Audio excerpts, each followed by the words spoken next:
Assalamualaikum warahmatullahi ta'ala wabarakatuh. Alhamdulillahirabbil alamin wassalatu wassalamu ala asyrafil mursalin wa ala alihi washabihi ajmain. Rabbi shrah li sadri wa yassir li amri wahlul 'uqdatam min lisani yafqahu qawli. Allahumma iftah alaina hikmataka wa anshur alaina min khazain rahmatika ya arhamar rahimin. Alhamdulillah, kita sambung pembelajaran kita secara online dan secara offline, insyaallah diberkati oleh Allah Subhanahu wa taala, insyaallah. So kita mengharapkan apa yang kita belajar ini dapat diberi berkah dan dapat menambah ilmu pengetahuan kita, sama ada ilmu dunia ataupun ilmu akhirat, insyaallah. Okey, tajuk seterusnya yang abah nak bagi penekanan juga dalam tajuk ini, dalam bahagian A, ialah tajuk luas di bawah graf. Ni graf di bawah graf untuk anak-anak abah. Okey, sila make sure luas di bawah graf ini diberi markah dan memperuntukkan markah sebanyak 6 markah. Sayang sekiranya kita tidak dapat menjawab soalan ini 6 markah. Soalan tak adalah sesuka mana, dan kalau kita fokus, insya-Allah kita boleh jawab, insya-Allah. So tengok betul-betul kefahaman yang abah buat di sini, abah akan terang satu persatu. Okey, dalam tajuk ni, luas di bawah graf ini, dalam tajuk luas di bawah graf ini, kita kena fokus. Ramai pelajar-pelajar, anak-anak abah yang tidak memahami. Bila tengok graf dia bela. Itu maksud bela kan. So kita tak nak tengok. So jadi dalam tajuk luas di bawah graf ini khas tajuk satu, tajuk besar dalam SPM. So untuk tajuk ni abah singkat dan abah ringkaskan supaya kita boleh faham. Right. So dalam tajuk ni tak payah fikir banyak. Hanya kita perlu tahu ada 3 je. Ada 3 sahaja graf yang perlu kita faham. Okey, yang pertama, graf di pada paksi Y ini sama ada sama ada paksi di paksi Y ini ialah dia diberi dalam kalau dia bagi jarak. Okey. Lepas itu di paksi X ni dia bagi masa. Maka graf jarak dan masa. Maka graf jarak dan masa ini kita sebenarnya nak mencari laju. Maksud laju ni purata laju lah. So graf ni graf laju. So graf ini graf laju. Okey, faham? Graf ini graf laju. Ataupun berapa saat yang kita nak buat itu bermaksud purata laju, berapa saat yang pertama, 20 saat pertama, 20 ini 25 saat yang pertama. Itu maksud laju. Graf ini graf laju. Kalau kita nak cari perubahan jarak, perubahan masa, ini purata laju. Bila dikeluarkan graf jarak macam ni, pada paksi Y ni jarak, pada paksi N ni masa, maka automatically dia kita graf ini graf laju. Ni graf laju ni. So kalau yang ni, yang kedua, ni berbeza. Ini kita nak faham. Kita nak faham yang kedua ini ialah graf pada paksi Y ini laju. Meter saat. Yang ni meter saat, lepas ni tak payah cerita lah. Apa cerita lepas ni. Okey, laju meter adalah laju dalam meter sesaat pada paksi Y, dan Y ialah saat lah. Okey, bila graf laju dengan masa, so kita panggil ini pecutan. Ataupun perubahan laju. Perubahan laju itu pecutan lah, kita kena faham. Perubahan laju, lepas ni kita tengok perubahan laju. Maka kita faham graf ini graf pecutan ni. Ni graf pecutan. Okey, kita faham. So graf ni ada 2 sahaja sebenarnya, 2. Yang ni dia ada jarak dengan masa. Yang ni laju dengan masa. Okey, tengok soalan yang favorite yang keluar dalam SPM setiap tahun biasanya keluar macam ni. Sebab apa dia keluar dalam bentuk graf macam ni? Sebab merangkumi tajuk yang mengatakan bahawa kita nak cari luas di bawah graf.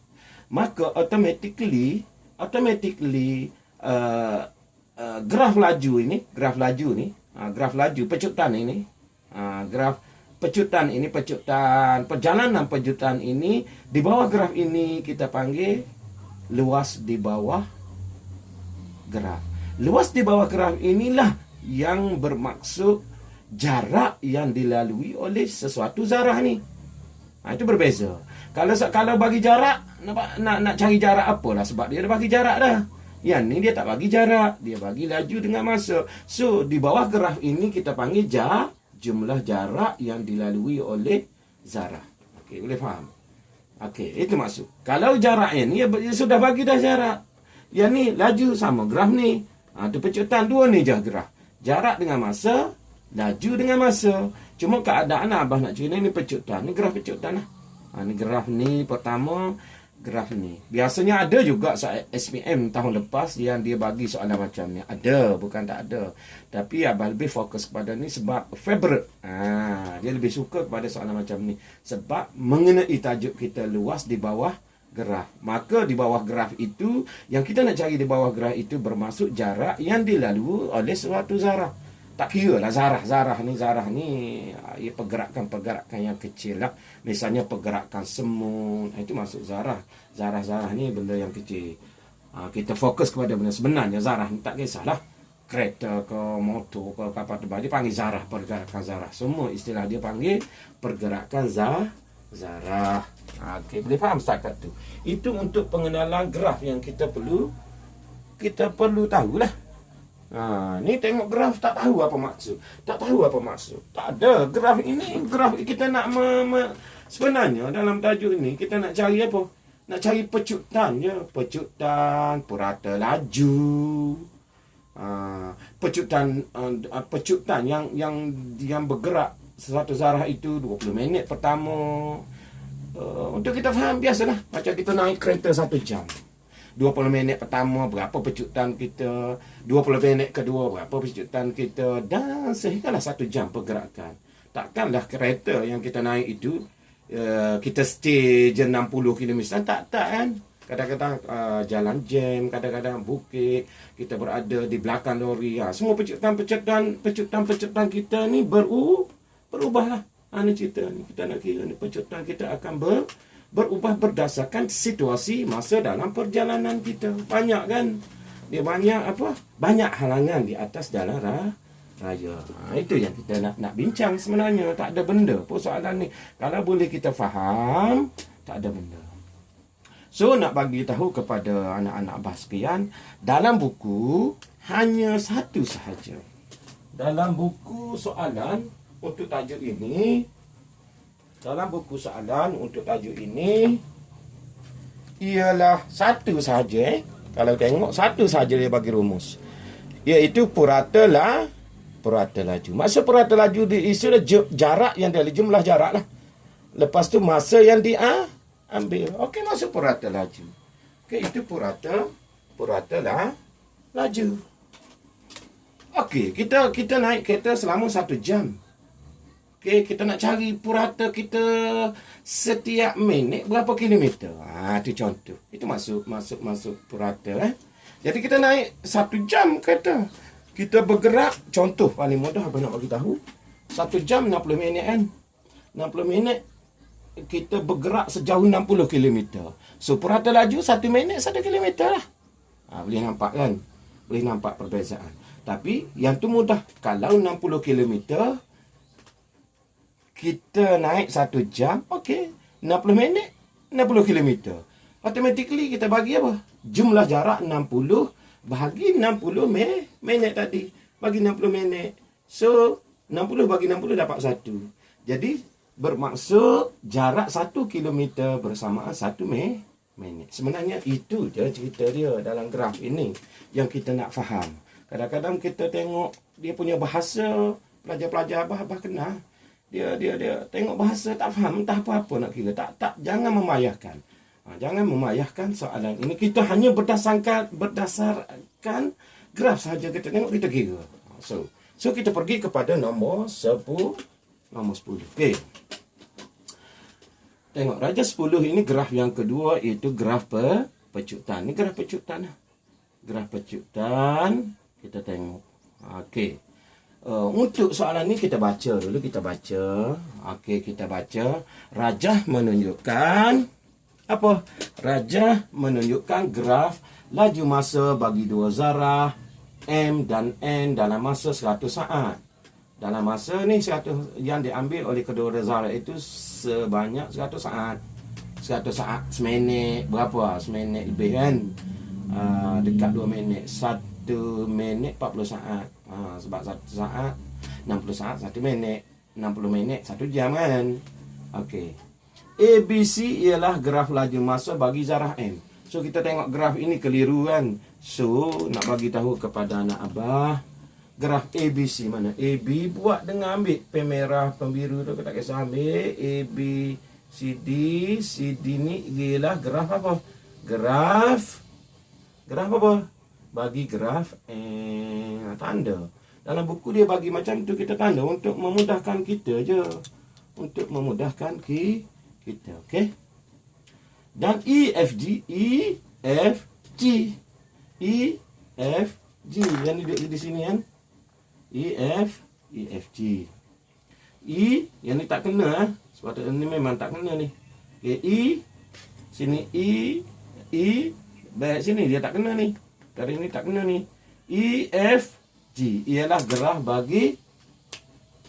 ataupun pecutan bagi zarah mana?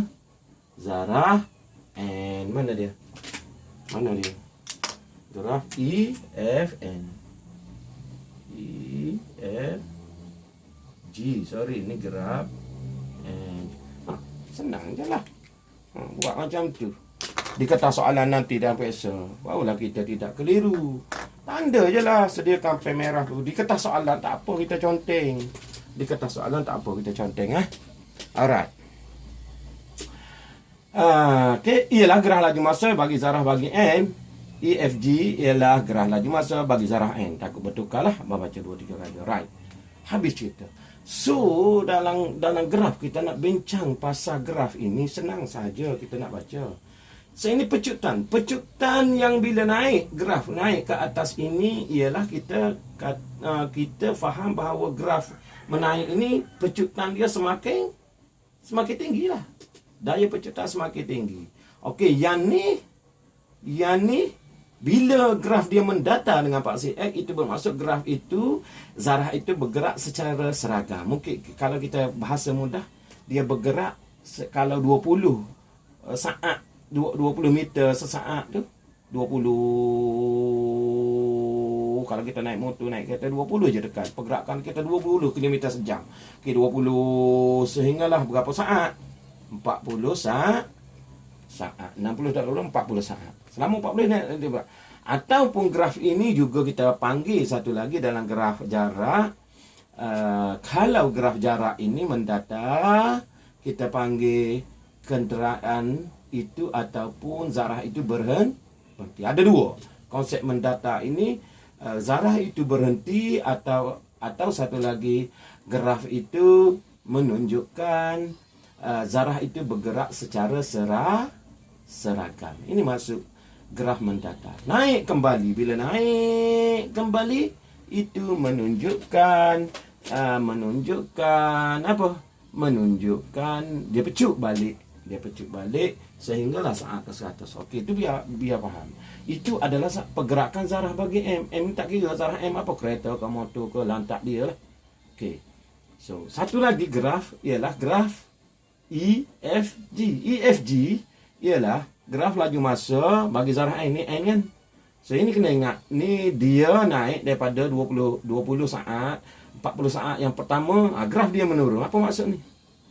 Ini kena faham. Maksudnya pecutan dia lah, sebab graf laju, pecutan dia ni semakin menurun. Mungkinlah kalau mudahkan kita naik 100, lepas tu turun 70 hinggalah sampai di sini sampai 50 contoh. 50 kelajuan 50 meter sesaat. Ini graf dia daripada dia pecutan dia ni semakin menurun lah. Pecutan dia semakin menurun zarah itu. Itu masuk graf yang ke bawah. Ini mendatar. Ini mungkin dia seragam. V ini seragam. Dia naik seragam. Itu sahaja dalam tajuk ni. Kita nak faham graf dulu. Kalau kita tak faham konsep graf ini, kita tak boleh buat. Itu ceritanya. Soalannya tak sukar mana kan? soalannya tak sesukar mana, tetapi kita kena faham graf, keadaan graf. Okey, tanpa membuang masa, apa pergi kepada soalan A. Soalan A, nyatakan tempoh masa dalam saat zarah N bergerak dengan laju seragam. Tengok, saya sudah tanya soalan ini, laju seragam ataupun kenderaan itu ataupun zarah itu berhenti. Mana nyatakan tempoh masa dalam saat zarah N? Mana zarah N? Mana zarah N? Nah ni zarah N kan? Zarah N dia tak cakap bergerak dengan laju seragam. Bermula daripada saat 40 hingga 100. Berapa saat dia bergerak, berapa tempoh masa yang diambil oleh zarah N ini bergerak dengan laju seragam. So kita tolak je lah kan. Kalau kita nak kira mudah, senang ya. Daripada sini bermula 40, 60, 80, 80, 100. So kita dapat 60 saat. 60 saat. Ataupun kita nak tunjuk ceritanya 100. 100 tolak 40 saat. 1 saat tolak 40 saat. So, laju seragam selama ini sehingga di sini. Ini laju seragam. Maksudnya, kita dapat 60. Laju seragam 60 meter sesaat. Itu pecutan. Okey, betul? Laju dia bergerak sejauh laju seragam 60 meter sesaat. Itu pecutan dia. Laju yang seragam.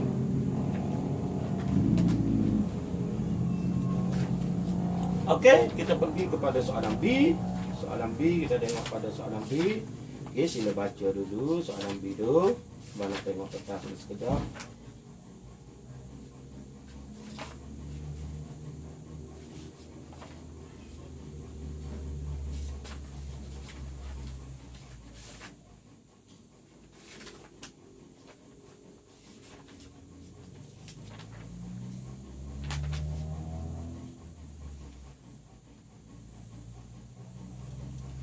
Okey, kita tengok seterusnya soalan B. Banyak sebenarnya nak buat rekas-rekas tak boleh, kena cerita juga kan. Tapi tak apalah, cerita juga supaya kita lebih faham. Ini soalan A. Jawapan soalan A ialah 60 ialah. Laju ialah dalam saat 60 meter sesaat. 60 saat lah. Dalam bukan meter sesaat Dia tanya saat yang berapa saat masa yang berapa saat yang diambil oleh masa itu bergerak seragam. 60 saat jangan salah faham. Bukan laju kan. Masa, tempoh masa saat. Dah apa takut tukar. Takut laju-laju apa terlepaskan. Itu maksud. Bergerak dengan laju seragam. Tempoh masa dia nak berapa saat. Bukan minta pergerakan pecutan itu. Dia tanya masa yang diambil, masa berapakah selama masa mana. Dia bergerak ni secara seragam. Okey, bergerak secara seragam. Selama 60 minit dia seragam je. Itu maksud dia kan. Okey, boleh faham macam. Soalan B, hitung kadar perubahan laju dalam meter sesaat kuasa 2 zarah M. Zarah M, mana zarah M? Ini zarah M kan, yang warna hijau tu. Dalam 20 saat yang pertama. So kita tengok 20 saat yang pertama. Ni zarah M kan, 20 saat yang pertama.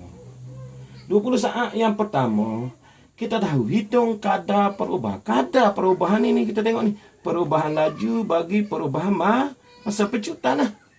Itu masa pecutan lah. Yang kita buat graf. Maksudnya pecutan dia ni lah. Kita nak cari pecutan. Ini graf ni kan. Okey, perubahan laju bagi perubahan masa. Okey, kita cari. Perubahan laju kita kena ambil laju akhir. Laju akhir dengan laju awal. Bahagi. Kadar ni kita panggil pecahan ataupun bahagi.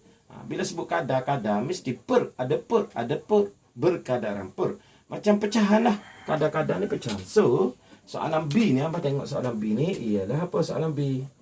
Soalan B kadar dia. Senangnya soalan B kan? Soalan B ni, okey, perubahan laju, dia nak cari kadar perubahan laju ialah berapa? Sebab bahagi kan? Ni cara kita nak tulis. So, 80 tolak Laju awal bermula daripada sifar tolak 80. 80 tolak sifar bahagi. Okey, pecutan pada saat yang ke-20 tolak ia bermula daripada sifar. So kita dapat berapa? 80 tolak sifar dapat 80 bahagi 20 kan? Sama lah, dapat 20. Kena tunjuk, jangan tak tunjuk ni. Ini menunjukkan laju awal. Laju akhir tolak laju awal. Ini 20 kena tunjuk juga. 20 ini ialah masa yang diambil, masa yang terakhir tolak masa yang terawal. Baru jadi dia punya kadar. Biar kita faham tu. Kalau kita terus pergi 80 per 20, kita tahu faham. Mari dapat daripada mana 80 per 20. Itu kena faham kan. Dari mana dapat 80 per 20? Ni cerita dia. Cerita dia 80 laju akhir tolak laju awal. Masa akhir tolak masa awal bermula. Kalau bermula di sini sampai di sini 40 tolak 20. Kalau 80 kali 80 tolak wi. Sebab dia bermula daripada sifar, kita tolak sifar. Kalau dia bermula di sini, graf dia bermula di sini, pergi sini. So 80 tolak wi. Kalau grafnya bermula di sini, maka kita tolak 40 tolak 20. Kalau graf naik macam tu kan. Alright. Boleh faham kan? So 8 dapat 4. 4 apa? 4 apa? 4 meter sesaat kuasa 2. Kenapa kuasa 2? Dah bahagi. Dah ni saat sekali. Ni saat sekali lagi. Penulisan sahaja. Kan? Perubahan dia maksudnya 4 meter sesaat kuasa 2. Itu dia tanya. Tak tulis tak apa kan? Tak tulis tak apa sebab dia tertanya ni. Meter sesaat kuasa 2 ni. Dia tertanya. Tak nak tulis tak apa sebab dia dah tanya meter sesaat kuasa 2. Kuasa negatif 2 Itu penulisan. Macam penulisan je. Kalau salah mungkin tak potong kot. 4 kan. 4 meter saat zarak bagi M bagi 20 saat yang pertama. Nak tulis pun tak apa meter saat. Sebab ni saat. Macam apa? Tu Abah kadang-kadang kena terang juga. Abah tak terang. Jadikan ni kan. Bahagi misalnya contoh macam mana Abah nak buat kan. Macam luas lah kan. Macam luas. Luas sentimeter darab sentimeter kan. So sentimeter kalau luas sentimeter darab berapa? 2 sentimeter darab 2 sentimeter dengan 4 sentimeter. Tu yang jadi sentimeter persegi tu. Kan sentimeter darab sentimeter kuasa 2. Kalau isi padu kan kuasa 3.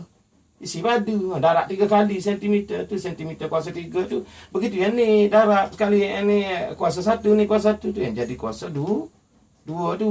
Itu je dari segi penulisan. Okey. Dari segi penulisan sahaja. Tak ada apa kan? Tak ada apa. Dari segi penulisan sahaja. Okey, last. Abang nak pergi last. Biar boleh faham. Okey. Yang ketiga, diberi. Yang ni dia boleh tanya lagi. Abang pergi kepada nombor E balik. Laju seragam. Kalau soalan tu tanya apa lagi? Contoh. Tanya zarah itu bergerak berhenti. Zarah itu berhenti ni tempoh masa. Berhenti dengan seragam graf yang sama mendatar. Faham yang gitu dia. Faham yang gitu dulu. Sebab itu je soalan kadang-kadang dia tanya. Okey, soalan seterusnya, soalan C. Tengok soalan C. Diberi jarak yang dilalui. Diberi jarak yang dilalui apa? Diberi jarak yang dilalui oleh kedua-dua zarah M dan M dalam satu saat adalah sama, iaitu 800. Bukan 800, 8000. Tengok Abah buat. So soalan C kan. Soalan C. Zarah ini yang dilalui ialah 8500 meter. Sama je jarak dia. Okey, bermaksudnya Abah nak suruh faham ni. Abah ambil pen hijau. Okey, jarak. Bila kita sebut dalam graf ini, Abah dah cakap lagi. Kalau kita nak cari jarak ialah luas di bawah graf kan. So, jarak yang dilalui oleh kedua-dua zarah M dan N adalah 1 meter. 1 saat adalah sama, iaitu 8500 meter. Ini jarak dia, jarak yang dilalui. 850 meter. Hitung nilai V. Ini kita jadi. Yang tu tak payah cerita kan. Kita nak cari nilai V. So, kalau zarah M, mana zarah M? Luas di bawah zarah M. Zarah N, mana zarah N? Ini zarah N kan? Ini zarah N. Abah buat dengan pen biru. Hijau, sorry. Ni luas. Ni luas zarah M ni. Ni zarah M. Kalau nak cari luas, sorry.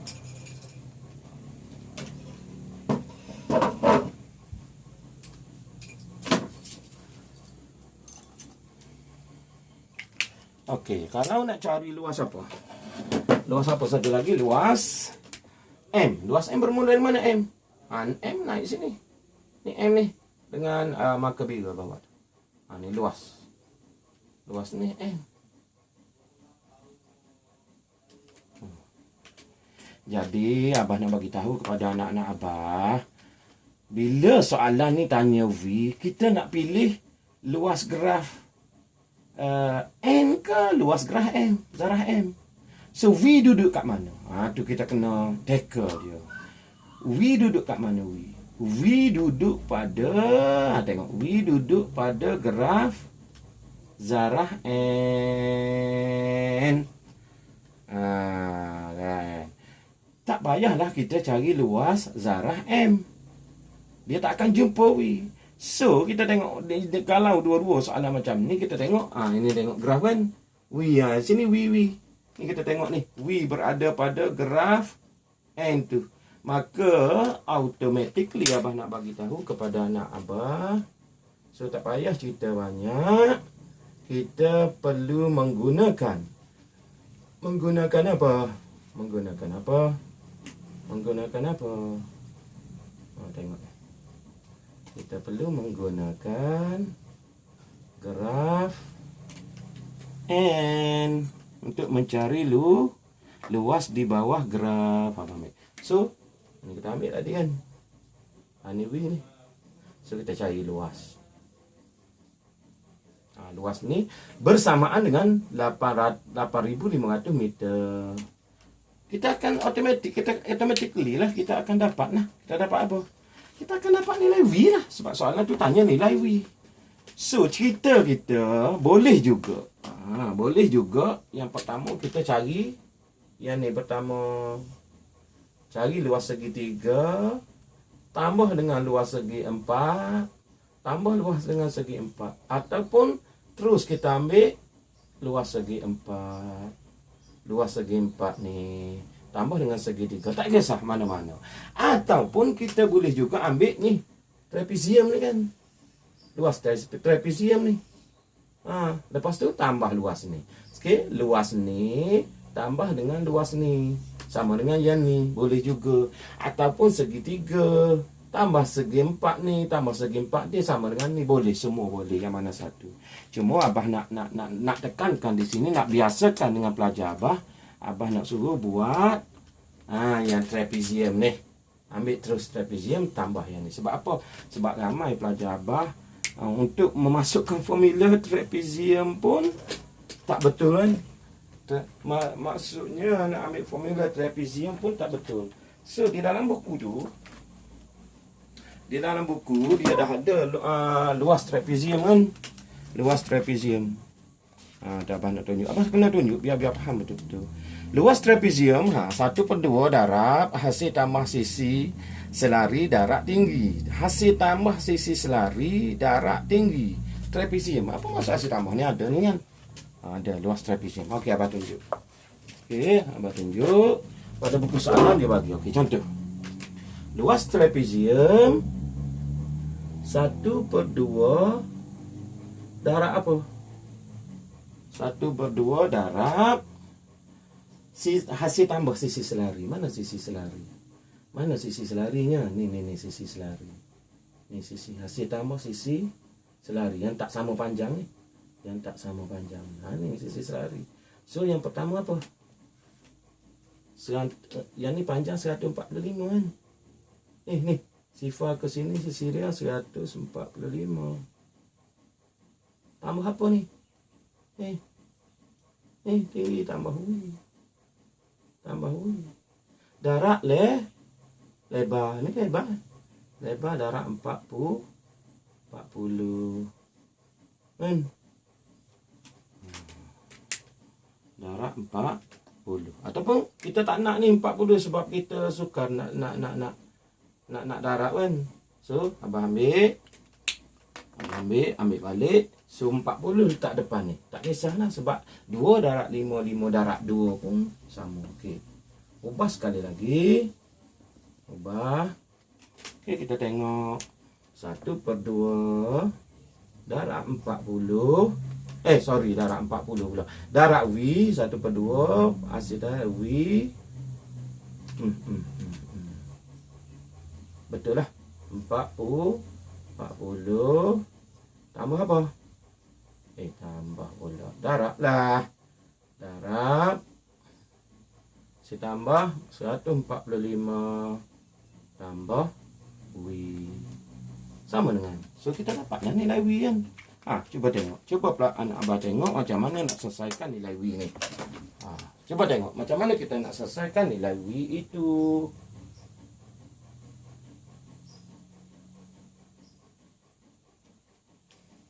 Abah takut tertinggal. Boleh. Okey, dah setengah jam makan masa lama kan. Tak ada tu. Tak selesai lagi abah tertinggal ni. Ni, baru satu ni tak tambah lagi ni, tak tambah lagi ni. Yang satu lagi tak tambah tu. So tambah, tak boleh nak marker biru besar sangat. Tambah apa? Tambah luas ni lah. Ni kena tambah lagi ni. Yang luas yang kedua tu kan. Ni, luas ni panjang darab lebar lah. Panjang berapa ni? 40 hingga 60 ni panjang ni.